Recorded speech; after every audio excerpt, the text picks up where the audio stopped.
लोग सीटेट के सिलेबस के बारे में जानेंगे कि सीटेट में क्या क्या हम लोग का किस किस टॉपिक पे डिस्कस करना है और किस कौन कौन सा टॉपिक जो है हम लोग का सीटेट में आएगा।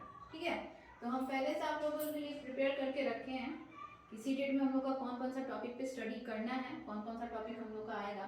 तो देखिए हम लोग यहाँ पे पहले हम लोग पेपर 1 के बारे में डिस्कस करेंगे कि सीटेट पेपर 1 में हम लोग का क्या क्या आया है। तो सबसे पहले तो सीटेट का फुल फॉर्म होता है हम लोग का सेंट्रल टीचर एलिजिबिलिटी टेस्ट। ठीक है, सिलेबस है हम लोग का इसका। फर्स्ट हम लोग का चाइल्ड डेवलपमेंट होता है। ठीक है, चाइल्ड डेवलपमेंट जिसमें हम लोग क्या देखेंगे, बच्चों का विकास कैसे होगा। चाइल्ड डेवलपमेंट को हम लोग CDP के नाम से जान सकते हैं।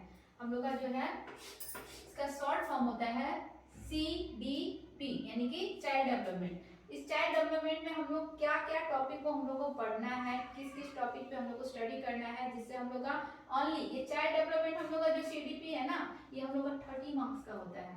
इस 30 मार्क्स में हम लोग को ये सारे के सारे टॉपिक्स पढ़ने हैं और मात्र केवल इसको अगर 30 मार्क्स का समझेंगे तो ये गलत होगा, क्योंकि इसी टॉपिक से ये जितने भी हम लोग यहाँ पे टॉपिक लिखे हुए हैं, इन सारे टॉपिक से हम लोग का लैंग्वेज में भी आता है, चाहे वो लैंग्वेज 1 हो चाहे लैंग्वेज 2 हो, उसमें भी आएगा। मैथ से रिलेटेड भी क्वेश्चन आते हैं और ईवीएस से भी रिलेटेड क्वेश्चन आते हैं। तो पहले हम लोग इसका टॉपिक क्लियर कर लेते हैं। देखिए इसका फर्स्ट टॉपिक है हम लोग का डेवलपमेंट, विकास। ठीक है, जिसमें हम लोग बालकों का विकास कैसे होता है, उसका बालकों का फर्स्ट विकास जो है शिशुअवस्था हो गया, फिर बाल्यावस्था हो गया, फिर किशोरावस्था हो गया, इनका विकास इसमें कैसे होता है, किस किस तरीके से बालक विकास के आगे क्रम में बढ़ते जाते हैं। इस टॉपिक में हम लोग ये जानेंगे। दूसरा टॉपिक हम लोग का होता है हेरिडिटी एंड इन्वायरमेंट, यानी कि बालकों में वंशानुक्रम जो होता है, बालक अपने माता पिता से या फिर अपने पूर्वजों से वंशानुगत रूप से क्या क्या चीजें ग्रहण करते हैं। ठीक है, वातावरण से क्या क्या चीजें ग्रहण करते हैं, इस टॉपिक पे हम लोग यहाँ पे जानेंगे। तीसरा है हम लोग का फिजिकल एंड मोटर डेवलपमेंट, यानी कि बालकों का शारीरिक और गत्यात्मक विकास कैसे होता है, इस चीज को हम लोग जानेंगे यहाँ पे। चौथा हम लोग का बोल रहा है सोशल डेवलपमेंट, यानी कि बालकों का सामाजिक विकास कैसे होता है। समाज में बालक रहता है, समाज में बालक जन्म लेता है, तो सामाजिक तौर पर उसका विकास किस तरीके से हो रहा है। और उस इन जितने भी विकास हम लोग पढ़ेंगे ना, उसमें हम लोग बालकों का शैशवावस्था, बाल्यावस्था और किशोरावस्था, इन तीनों का विकास देखेंगे। ठीक है, तो बालकों का सोशल डेवलपमेंट यानी कि सामाजिक विकास कैसे होता है। इसके बाद हम लोग देखेंगे बालकों का इंडिविजुअल डेवलपमेंट, यानी कि हर बालक जो है व्यक्तिगत रूप से एक दूसरे से क्या होते हैं, भिन्न होते हैं, अलग होते हैं, तो किस प्रकार उनमें भिन्नता पाई जाती है, कैसे उनका विकास होता है, इस टॉपिक में हम लोग वो जानेंगे। इसके बाद हम लोग देख रहे हैं नेक्स्ट टॉपिक है इमोशनल डेवलपमेंट। इमोशनल डेवलपमेंट के अंदर हम लोग क्या देखेंगे कि बालकों का इमोशनली विकास कैसे होता है। कोई बालक जो होते हैं शर्मीले स्वभाव के होते हैं, कोई बालक जो होते हैं वो बहुत ही बातूनी होते हैं, कोई बालक बहुत कम बोलते हैं। तो इस तरीके से बालकों का किस बालकों का कैसे विकास होता है या फिर किस बालकों को कैसे विकास करना चाहिए, इस चीज पे हम लोग यहाँ पे डिस्कस करेंगे।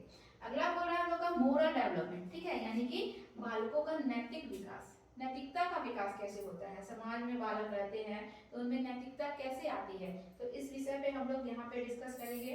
ठीक है, इसके बाद हम लोग का कॉन्सेप्चुअल डेवलपमेंट, यानी कि बालकों का किसी भी वस्तु या किसी भी चीज के प्रति उनकी जो अवधारणा बनती है, विकसित होती है, उस अवधारणा का विकास कैसे होगा, इस पे हम लोग यहाँ पे डिस्कस करेंगे। ठीक है, मोस्ट इंपॉर्टेंट हम लोग का ये पॉइंट है कॉग्निटिव डेवलपमेंट, जिसमें हम लोग दो मनोवैज्ञानिकों के विषय में पढ़ेंगे, पियाजे जी और वाइगोस्की जी। पियाजे जी के ही शिष्य वाइगोस्की जी थे। ठीक है, कॉग्निटिव डेवलपमेंट का मतलब होता है संज्ञानात्मक विकास या फिर संज्ञान का विकास। तो ये हम लोग का टॉपिक बहुत इंपॉर्टेंट है।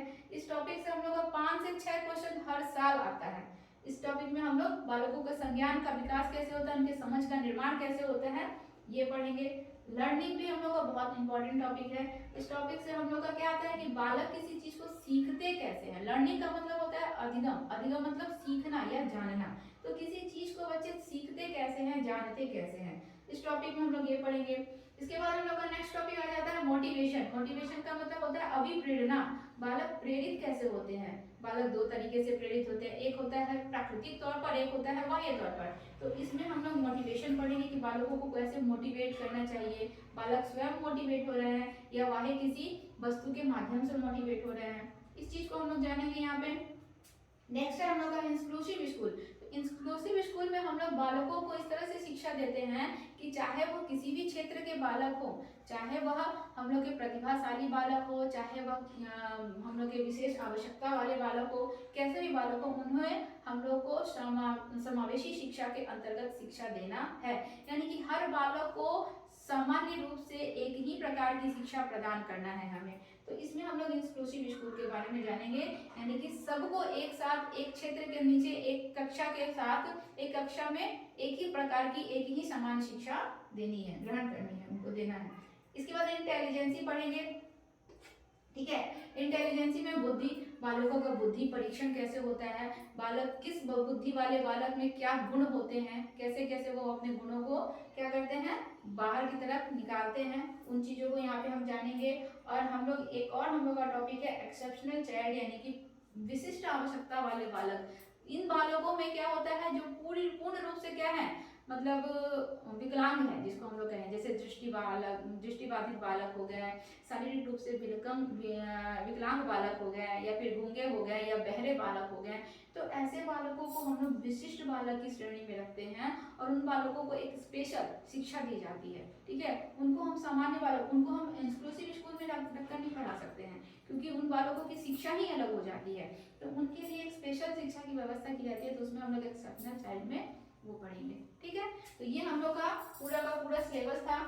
हम लोग पेपर 1 के विषय में डिस्कस कर रहे थे। पेपर 1 में हम लोग 6 से 11 साल के उम्र के बच्चों के विषय में स्टडी करेंगे, और ये जितने भी टॉपिक हम लोग पढ़ेंगे 6 से 11 साल के बच्चों को ध्यान में रखकर पढ़ेंगे, ठीक है। ये था हम लोग का इसका केवल CDP का सिलेबस। अब हम लोग मैथ्स में क्या क्या आएगा वो पढ़ेंगे।